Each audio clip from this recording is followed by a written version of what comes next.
Hello friends, welcome back to our channel.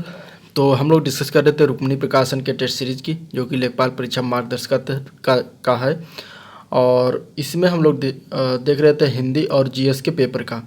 ठीक है, हिंदी के 25 क्वेश्चन प्लस जीएस के 25 क्वेश्चन, तो टोटल 50 क्वेश्चन का हम लोग डिस्कस करेंगे इस वीडियो में। और टेस्ट सीरीज नंबर ये 14 है। इसके पहले 13 टेस्ट सीरीज हो चुका है। तो वीडियो बहुत ही इंपॉर्टेंट है लेखपाल के लिए खासकर। तो आप लोग वीडियो को पूरा एंड तक देखिएगा, तभी इसका फ़ायदा जो एग्जाम में मिल पाएगा। और इसका प्लेलिस्ट बना दिया है, तो आप लोग वहाँ पर जाकर इसको प्लेलिस्ट से देख सकते हैं। रुक्मिणी के जो है ग्रामीण विकास के जो पूरा प्रैक्टिस टेस्ट था 30 हो चुका है।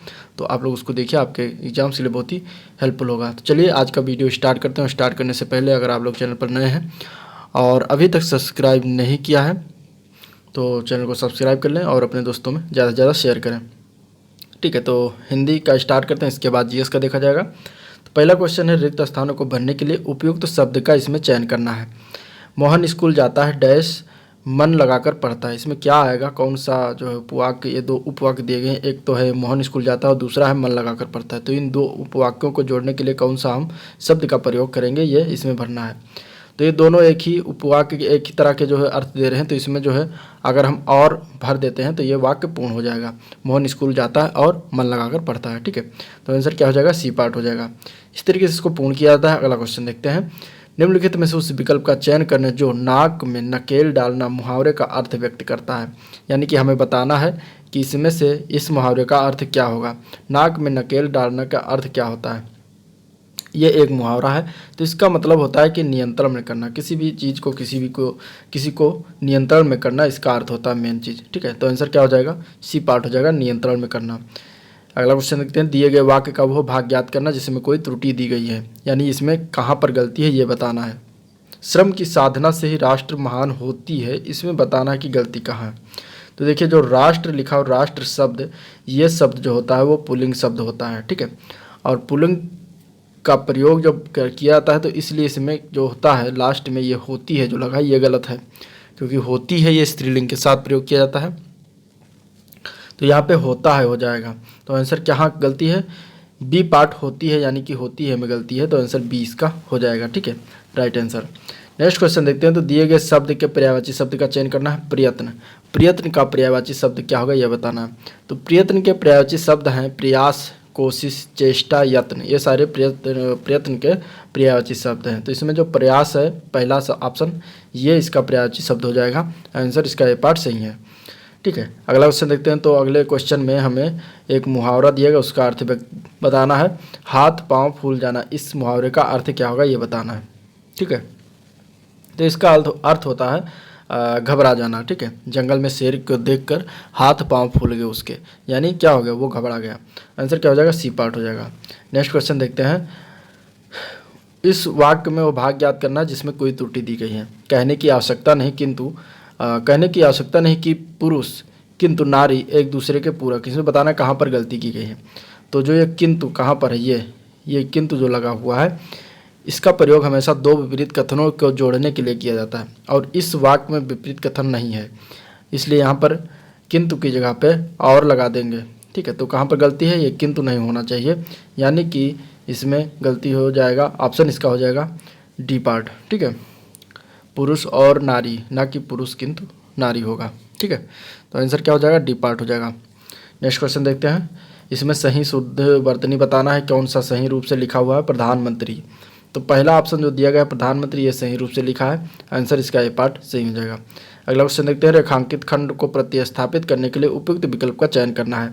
मेरा मित्र जरूरी काम में व्यस्त है, इसमें जो जरूरी दिया गया है ये रेखांकित शब्द है। अब इसको हमें प्रतिस्थापित करना है, इसको हमें बदलना है दूसरे शब्द से। तो जरूरी की जगह पे कौन समानार्थी शब्द रख सकते हैं इस ऑप्शन में से, तो यानी कि आवश्यक अगर हम रख देंगे तो इसका समानार्थी भी होगा, सेम आंसर होगा, सेम अर्थ होगा और ये बदल भी जाएगा। तो मेरा मित्र आवश्यक काम में व्यस्त है, या मेरा मित्र जरूरी काम में व्यस्त है। ठीक है, नेक्स्ट क्वेश्चन देखते हैं। इसमें रिक्त स्थानों के लिए भरना है, शब्द का चयन करना है। मुझे नैना पर चोरी का डैश है, क्या है, नैना पर चोरी का क्या है ये बताना है।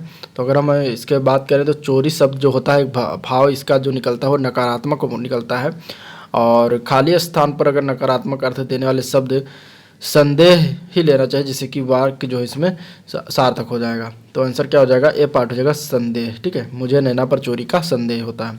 नेक्स्ट क्वेश्चन है, दिए गए वाक्यांश के लिए एक शब्द ज्ञात करना है। शरण में आया हुआ, इसको हम एक शब्द में क्या कहेंगे।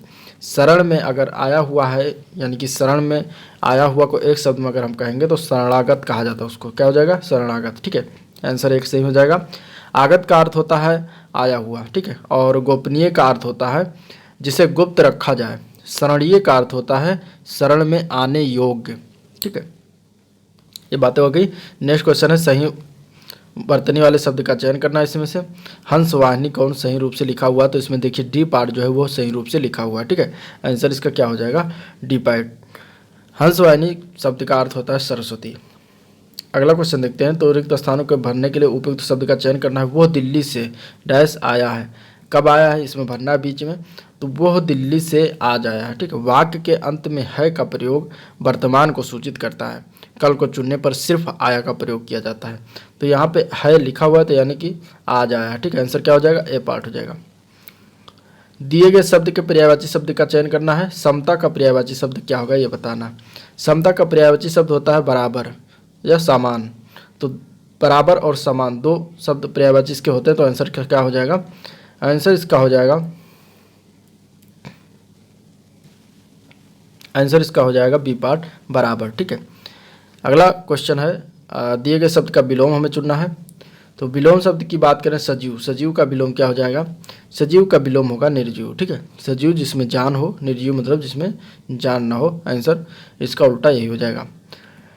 ठीक है, नेक्स्ट क्वेश्चन है, जन, रंजन, मंजन, धनुज, मनुज, रूप, सुर, धूप, सुरभूप में कौन सा अलंकार है ये बताना। तो अगर हम इसमें अलंकार की बात करें तो अलंकार इसमें अनुप्रास हो जाएगा। ठीक है, अनुप्रास शब्द दो शब्दों से मिलकर बना है। अनु यानी कि बार बार, प्रास मिस वर्ण होता है, तो बार बार जब किसी वर्ण की आवृत्ति हो तो वहाँ पे चमत्कार हो, और तो इस तरीके से क्या हो जाएगा, अनुप्रास अलंकार के अंतर्गत आ जाता है। ठीक है, रोगी शब्द का विलोम चुनना है। रोगी शब्द का विलोम क्या होता है, निरोग या फिर स्वस्थ, तो यहाँ आंसर इसका बी पार्ट हो जाएगा, निरोग। ठीक है, 17 और 18 में रेखांकित शब्द है, उनको प्रतिस्थापित करने के लिए विकल्प चुनना है, चयन करना है। तो पिक का स्वर बहुत मधुर होता है, इसमें से पिक की जगह पर और शब्द हम क्या लिख सकते हैं जिससे कि समानार्थी हो और अर्थ भी न बदले। तो पिक को उसका पर्यायवाची शब्द जो होता है कोयल, कोयल पिक का पर्यायवाची शब्द है, तो कोयल इसको हम यहाँ पे लिख सकते हैं। ठीक है, आंसर क्या हो जाएगा, डी पार्ट हो जाएगा। उसका भ्राता अच्छा शिक्षक है, इसमें भ्राता की जगह पे हम क्या लिख सकते हैं, इसका पर्यायवाची शब्द क्या है, तो भ्राता जो होता है वो भाई का पर्यायवाची शब्द है, और भाई से इसको हम प्रतिस्थापित कर सकते हैं, तो सी पार्ट सही हो जाएगा। अगला क्वेश्चन है, दिए गए वाक्यांश के लिए एक शब्द का चयन करना है। हाथ से लिखा हुआ, हाथ से लिखा हुआ यानी कि हस्तलिखित, उसको क्या कहेंगे, हस्तलिखित कहेंगे। आंसर इसका ए पार्ट सही हो जाएगा। ठीक है, उल्लिखित मीन्स होता है जिसका उल्लेख किया गया हो। अगला क्वेश्चन है, वह अगले साल आएगा, इस वाक्य में कौन सा कारक है ये बताना है। तो इसमें जो है अधिकरण कारक, आंसर क्या हो जाएगा, सी पार्ट हो जाएगा। जिस शब्द से क्रिया के आधार, समय, स्थान आदि का बोध होता है वहाँ पर अधिकरण कारक होता है, और इसकी विभक्ति में और पर होता है। ठीक है, तो वो अगले साल आएगा, इसमें बताना है कौन सा, तो इसमें देखिए समय की बात हो रही है, तो यह अधिकरण कारक के अंतर्गत हो जाएगा। निरोग में कौन सा समास है ये बताना है। तो निरोग, निरोग शब्द जो है ये अव्यय भाव समास का उदाहरण है। ठीक है, अव्यय भाव समास का उदाहरण हो जाएगा, जिसमें जिस शब्द में अव्यय लगा हो उसको अव्यय भाव समास के अंतर्गत रखेंगे। पुनर्जन्म का सही संधि विच्छेद बताना है, क्या होगा। तो पुनर्जन्म का सही संधि विच्छेद होता है बी पार्ट, पुनः प्लस जन्म, ये होता है इसका सही संधि विच्छेद। ठीक है, पुनर्जन्म, और ये विसर्ग संधि के अंतर्गत आता है। क्वेश्चन 23 से लेकर 25 तक गद्यांश के आधार पर क्वेश्चन का जवाब देना है, और ये गद्यांश दिया हुआ है, और इसको पढ़कर तो इसके बाद फिर इससे संबंधित जो क्वेश्चन पूछा जा रहा है उसका हमें आंसर देना है। तो देखिए उसके संबंधित क्वेश्चन क्या है। परिश्रमी धनवान व्यक्ति भिखारी से चिढ़ता है क्योंकि मेहनती निर्धन मनुष्य धनवानों के भोग विलास को देखकर दुखी होता है। तो ये हो जाएगा इसका आंसर जो हो जाएगा ए पार्ट, वो भिक्षावृत्ति के अलावा अन्य काम करने का प्रयास नहीं करता। ठीक है, प्रस्तुत गद्यांश से स्पष्ट होता है कि परिश्रमी धनवान व्यक्ति भिखारी से इसलिए चढ़ता है क्योंकि वह भिक्षावृत्ति के अलावा अन्य कोई काम करने का प्रयास नहीं करता। ठीक है, नेक्स्ट क्वेश्चन है, मेहनती निर्धन मनुष्य को किस बात से चोट पहुंचती है। तो मेहनती निर्धन मनुष्य जो धनवानों के भोग विलास को देखकर दुखी होता है। आंसर इसका क्या हो जाएगा, बी पार्ट हो जाएगा गद्यांश के अनुसार। धनवानों और निर्धनों दोनों वर्गों में कौन दो वर्ग होते हैं, कौन से दो वर्ग होते हैं? तो कर्मठ परिश्रमी होते हैं और बेकार वर्ग होते हैं। ठीक है, तो इसका आंसर हो जाएगा डी पार्ट हो जाएगा इसमें, इस गद्यांश के अनुसार। ये हो गया हिंदी के 25 क्वेश्चन। अब बात करेंगे सामान्य ज्ञान के 25 क्वेश्चन की। ठीक है, तो उसमें पहला क्वेश्चन देखते हैं, विजयनगर और गोलकुंडा, ठीक है, दो के युद्ध के समय विजयनगर के शासक कृष्णदेवराय का प्रतिद्वंदी कौन था, ये बताना है। तो विजयनगर एवं गोलकुंडा के युद्ध के समय विजयनगर के शासक कृष्णदेवराय का प्रतिद्वंदी था, उसका नाम था कुली कुतुब शाह। ठीक है, कुली कुतुब शाह इनका प्रतिद्वंदी था। आंसर इसका ए पार्ट से हो जाएगा। ठीक है, और विजयनगर के शासक जो कृष्णदेवराय थे वो 1509 से लेकर 1529 तक ये राजा थे, और इन्होंने गोलकुंडा का युद्ध सुल्तान कुली कुतुब शाह के साथ लड़ा था।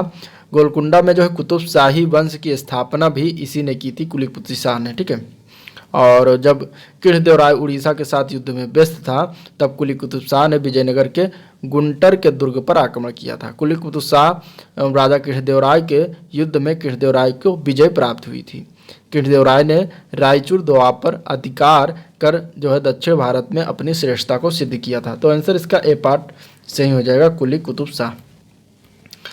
अगला क्वेश्चन है, किस समाज सुधारक ने पुस्तक ज्ञान योग कर्मयोग और राजयोग नामक पुस्तक लिखा, यह बताना है। तो ये पुस्तक जो है वो स्वामी विवेकानंद की है। आंसर इसका ए पार्ट से हो जाएगा, स्वामी विवेकानंद। ठीक है, और स्वामी विवेकानंद को नेताजी सुभाष चंद्र बोस ने जो है आधुनिक भारत का आध्यात्मिक पिता कहा है। तो इम्पॉर्टेंट है, एग्जाम पॉइंट ऑफ व्यू से पूछा जा सकता है। ठीक है, 1893 में शिकागो में एक विश्व धर्म सम्मेलन हुआ था, उसमें जो है विवेकानंद जी ने भाग लिया था। भारत के ब्राह्मण धर्म का प्रतिनिधित्व किया था, और इन्होंने अपने गुरु रामकृष्ण परमहंस के विचारों को जनता तक पहुंचाने के लिए जो 1897 में इन्होंने रामकृष्ण मिशन की स्थापना की थी, 1897 में। तो ये इंपॉर्टेंट है एग्जाम पॉइंट ऑफ व्यू से। ठीक है, विवेकानंद को व्यवहारिक वेदांत का प्रतिपादक भी कहा जाता है। अगला क्वेश्चन है कि कौन सा इसमें से बेमेल है, यानी कि कौन सा इसमें मिलन सही नहीं है। British India society London, east India association Kolkata, national India association London, India association Kolkata. तो अगर हम आंसर की बात करेंगे तो इसमें सही हो जाएगा बी पार्ट। बी पार्ट जो ईस्ट इंडिया एसोसिएशन कोलकाता, ये गलत है, गलत तरीके से सुमेलित है। ईस्ट इंडिया एसोसिएशन की स्थापना जो हुई थी वो 1866 में दादा भाई नौरोजी ने जो है लंदन में किया था। ठीक है, तो इसलिए गलत है ये। और अगर हम बात करें इसके बाद ब्रिटिश ईस्ट इंडिया सोसाइटी की, तो इसकी स्थापना 1839 में हुआ था। ठीक है, और ये भी लंदन में किया गया था विलियम एडम के द्वारा। ठीक है, नेशनल इंडिया एसोसिएशन की स्थापना जो हुआ था वो 1870 में हुआ था लंदन में, और इसकी स्थापना जो है मैरी कारपेंटर के द्वारा किया गया था। ठीक है, तो ये कुछ बातें होगी। नेक्स्ट क्वेश्चन देखते हैं, निम्न में से कौन कांग्रेस के पूर्व चरण में स्थापित राजनीतिक संस्थाओं में से एक कार्यरत नहीं था, ये बताना है। तो अगर हम आंसर की बात करेंगे तो आंसर इसका हो जाएगा लैंड होल्डर सोसाइटी। ठीक है, लैंड होल्डर सोसाइटी जो था वो कांग्रेस के पूर्व चरण में स्थापित राजनीतिक संस्थाओं में से एक कार्यरत नहीं था। कांग्रेस की स्थापना के समय पूर्व स्थापित लैंड होल्डर सोसाइटी जो थी, इसकी स्थापना कब हुई थी, 1838 में हुआ था। ठीक है, 1838 में किया गया था, लेकिन 1851 में जो है 1851 में स्थापित जो ब्रिटिश ईस्ट इंडिया एसोसिएशन में इसका विलय कर दिया गया था। ठीक है, और अगर हम बात करें तो लैंड होल्डर सोसाइटी भारत में स्थापित प्रथम राजनीतिक दल था। मद्रास नाटो एसोसिएशन की स्थापना जो है ये कब किया गया था, इसकी स्थापना की गई थी 1852 में। ठीक है, 1852 में कब किया गया था, 1852 में। और गुजलू लक्ष्मी नरसू ने जो एक थे उन्होंने ही किया था। द ब्रिटिश इंडिया एसोसिएशन की बात करें तो इसकी स्थापना हुआ था 1851 में। ठीक है, 1851 में ब्रिटिश इंडिया एसोसिएशन की स्थापना की गई थी। तो ये बातें हो गई। अब अगला क्वेश्चन देखते हैं,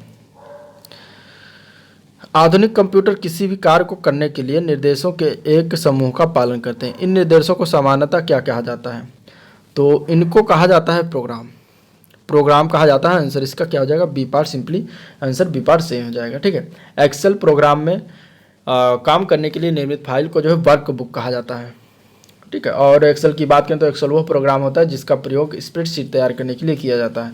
सॉफ्टवेयर प्रोग्राम नियम व क्रियाओं का वह समूह हो जो कंप्यूटर सिस्टम के कार्यों को नियंत्रित करता है। प्रोग्राम को मुख्यतः 3 भागों में विभाजित करते हैं, पहला है मशीनी लैंग्वेज, दूसरा असेंबली लैंग्वेज और तीसरा है उच्च स्तरीय लैंग्वेज, हाई लेवल लैंग्वेज। तो ये 3 भाषाओं में जो है भागों में विभाजित किया जाता है प्रोग्राम को।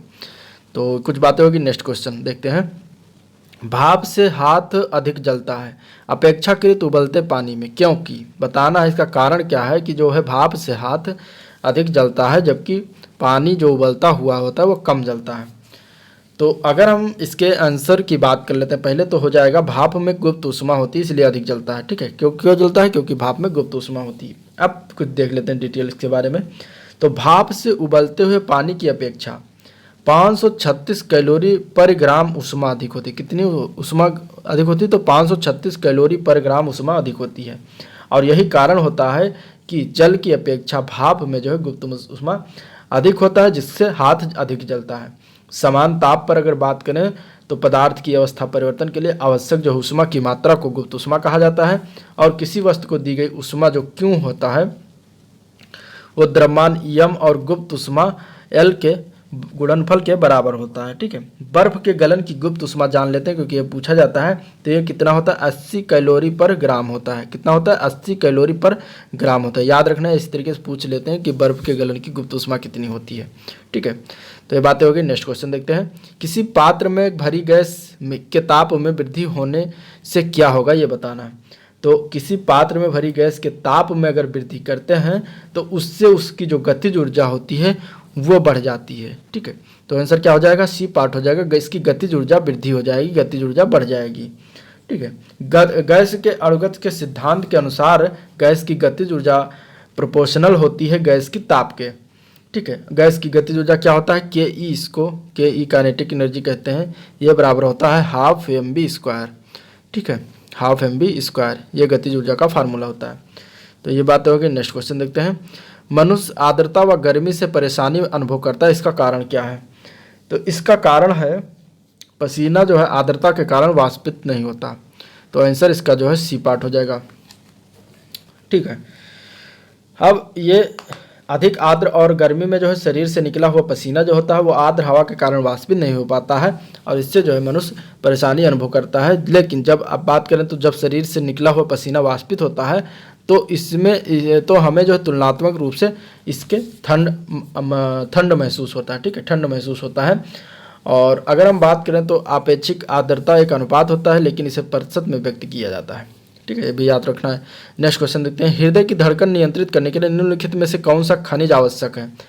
तो वो खनिज है पोटेशियम। पोटेशियम जो होता है वो हृदय की धड़कन को नियंत्रित करने के लिए आवश्यक खनिज होता है। ठीक है, और ये जो है मछली, मांस, अनाज, फल, सब्जी इत्यादि में जो है पोटेशियम अच्छा स्रोत होता है। ठीक है, तो आंसर इसका क्या हो जाएगा? सी पार्ट हो जाएगा। बात करें सोडियम की तो सोडियम जो है रक्त दाब को नियंत्रित करता है।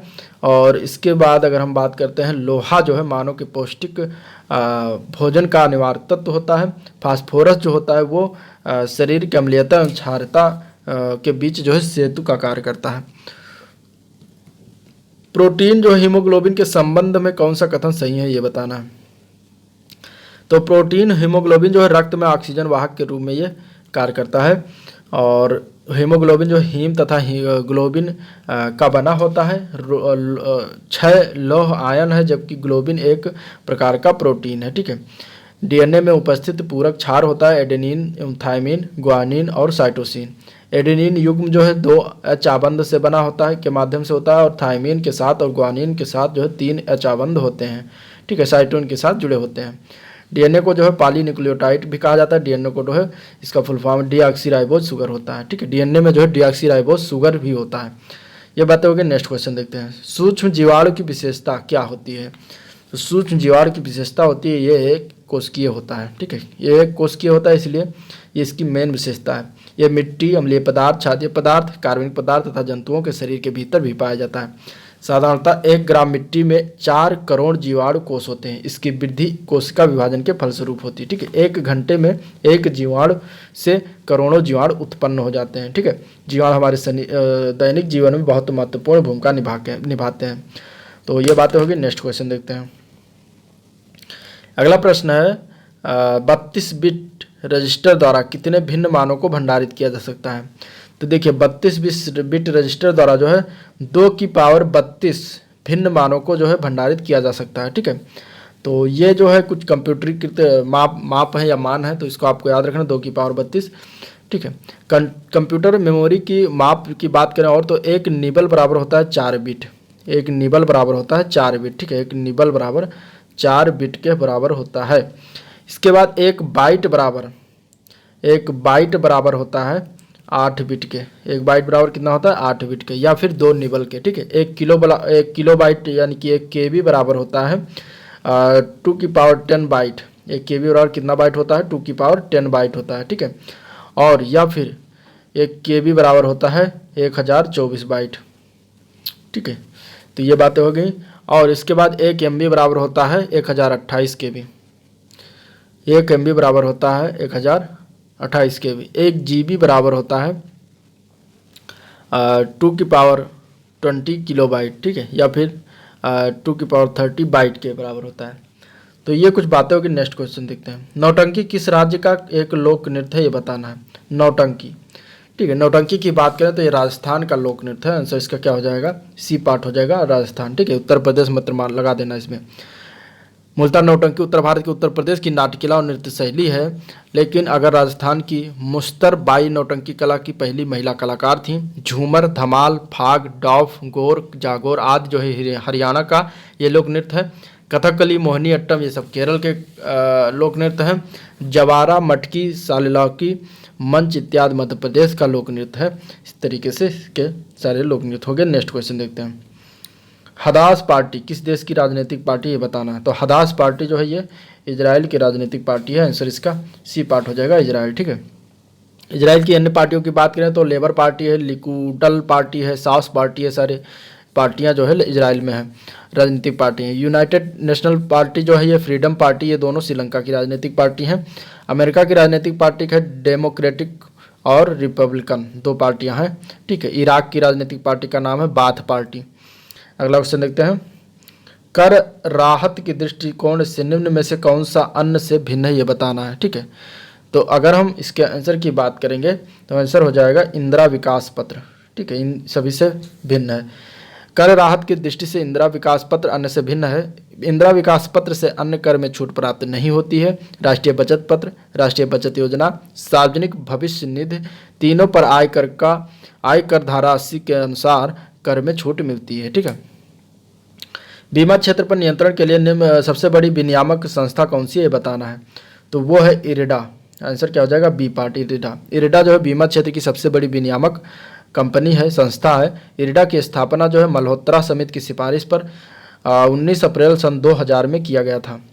ठीक है, और इसकी अगर हम बात करें मुख्यालय की तो है, मुख्यालय कहाँ पर है? हैदराबाद में। मुख्यालय कहाँ पर है? हैदराबाद में। ठीक है, शेयर बाजार की सबसे बड़ी नियामक संस्था जो है सेबी की स्थापना कब हुई थी? 1988 में हुई थी। तो ये बातें हो गई। LIC की स्थापना कब हुई थी? 1956 में LIC की स्थापना किया गया था। ठीक है, अगला क्वेश्चन देखते हैं। अरुणाचल प्रदेश का वालांगू और गुजरात का सरकरी के बीच का समय का अंतर क्या होगा, ये बताना है। तो वो इन दोनों के बीच एक सबसे पूर्व में है और एक सबसे पश्चिम में है। तो इनके दोनों के बीच का अंतर जो होता है वो होगा 2 घंटे समय का अंतर होता है। ठीक है, ये क्वेश्चन हो गया। अगला क्वेश्चन देखते हैं। अरब सागर में गिरने वाली नदियों के नाम बताना, इनमें से कौन सा है। तो अरब सागर में जो इसमें से गिरती है वो है ताप्ती नदी। ठीक है, ताप्ती, नर्मदा, ये सारी जो है अरब सागर में गिरती हैं। ताप्ती नदी का उद्गम स्थल जो सतपुरा की श्रेणी के बैतूल जिले से है। ठीक है, सतपुरा श्रेणी में बैतूल जिला मध्य प्रदेश से ये निकलती है, उद्गमित होती है। ताप्ती नदी जो है मध्य प्रदेश, महाराष्ट्र, गुजरात से प्रवाहित होकर कहाँ पर गिरती है? अरब सागर में गिरती है। ठीक है, इसके बाद अगर हम बात करें गोदावरी जो है दक्षिण भारत की सबसे लंबी नदी है, जो महाराष्ट्र से नासिक से निकलती है और आंध्र प्रदेश में बंगाल की खाड़ी में गिर जाती है। तो ये अरब सागर में नहीं गिरती है। ठीक है, महानदी की बात करें तो छत्तीसगढ़ के सिहावा से निकलती है और उड़ीसा में बंगाल की खाड़ी में गिरती है। कृष्णा नदी की बात करते हैं तो महाराष्ट्र के महाबलेश्वर से निकलती है और बंगाल की खाड़ी आंध्र प्रदेश से होकर गिरती है। तो इस तरीके से कुछ बातें होगी। नेक्स्ट क्वेश्चन देखते हैं। भारत का सबसे महत्वपूर्ण खनिज युक्त रॉक तंत्र कौन सा, ये बताना है। तो वो है धारवाड़ रॉक तंत्र। जो धारवाड़ रॉक तंत्र है सबसे बड़ा, सबसे महत्वपूर्ण खनिज रॉक तंत्र है। और देश की प्रमुख धातुएं जो हैं लोहा, सोना, मैग्नीज, तांबा, टंगस्टन, क्रोमियम, जस्ता, ये सब धारवाड़ से प्राप्त होता है। इसके अलावा खनिज क्षेत्र में फ्लोराइट, सीसा, अभ्रक, संगमरमर, कोरंडम आदि भी धारवाड़ शैल से ही प्राप्त होते हैं। कुडप्पा तंत्र का ढलान धारवाड़ क्षेत्र की अपेक्षा कम है और इस तंत्र में जो है लोहा और मैग्नीज ही प्राप्त होता है। ठीक है, ये बातें हो गई। विंध्य जो क्षेत्र है इसके अंतर्गत जो है चूना पत्थर, बलुआ पत्थर, मिट्टी और चीनी मिट्टी प्राप्त होता है। गोंडवाना लैंड से जो है देश का 98% जो है कोयला प्राप्त होता है। गोंडवाना लैंड से 98% कोयला प्राप्त होता है। ठीक है, ये बातें होंगे। अगला क्वेश्चन देखते हैं। मकर संक्रांति के समय कर्क रेखा पर दोपहर का सूर्य का उन्नतांश कितना होता है, ये बताना है। तो मकर संक्रांति के समय जो है उन्नतांश कोण होता है वो 66.5 डिग्री होता है। आंसर इसका डी पार्ट हो जाएगा। ठीक है, आंसर इसका क्या हो जाएगा, डी पार्ट हो जाएगा। नेक्स्ट क्वेश्चन है विधान परिषद में शिक्षक के कितने प्रतिनिधि होते हैं, ये बताना है। तो विधान परिषद में शिक्षक के कुल जो है 1/12 प्रतिनिधि होते हैं। ठीक है, आंसर क्या हो जाएगा, बी पार्ट हो जाएगा। ये होता है अनुच्छेद 171 के अनुसार। विधान परिषद की संरचना जो है निम्नलिखित होती है। इसमें देख लेते हैं कौन कौन से। एक तो 1/3 का चुनाव जो है विधानसभा करता है, 1/3 का चुनाव जो है स्थानीय स्वशासन निर्वाचित प्रतिनिधि करता है, और 1/12 का चुनाव जो है स्नातक उत्तीर्ण मतदाता करता है, और 1/12 और का चुनाव जो है शिक्षक करता है। शेष 1/6 को जो है राज्यपाल मनोनीत करता है। तो इस तरीके से ये प्रतिनिधि विधान परिषद के होते हैं चुनाव।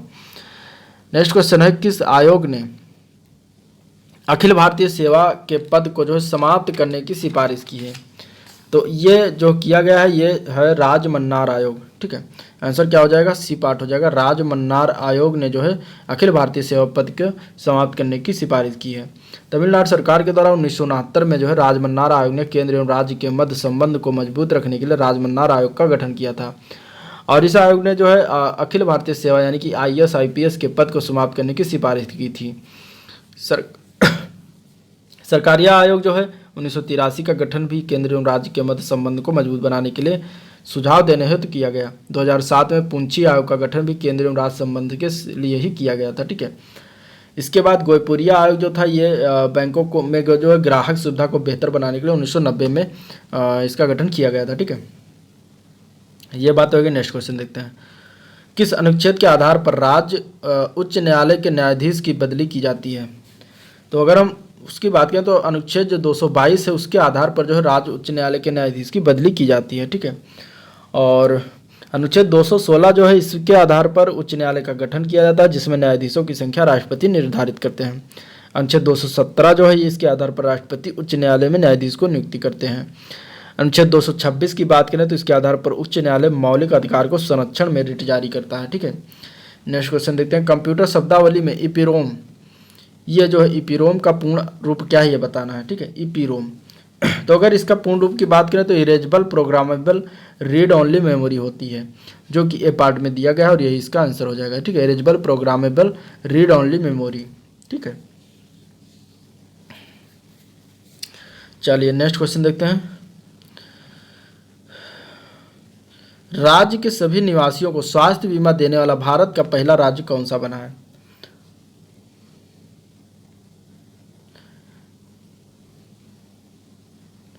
देखिए, तो वो राज्य है जो कि सभी निवासियों को स्वास्थ्य बीमा देने वाला जो है भारत का पहला जो राज्य बना है वो है राजस्थान। ठीक है, राजस्थान राज्य ऐसा पहला राज्य बन गया है।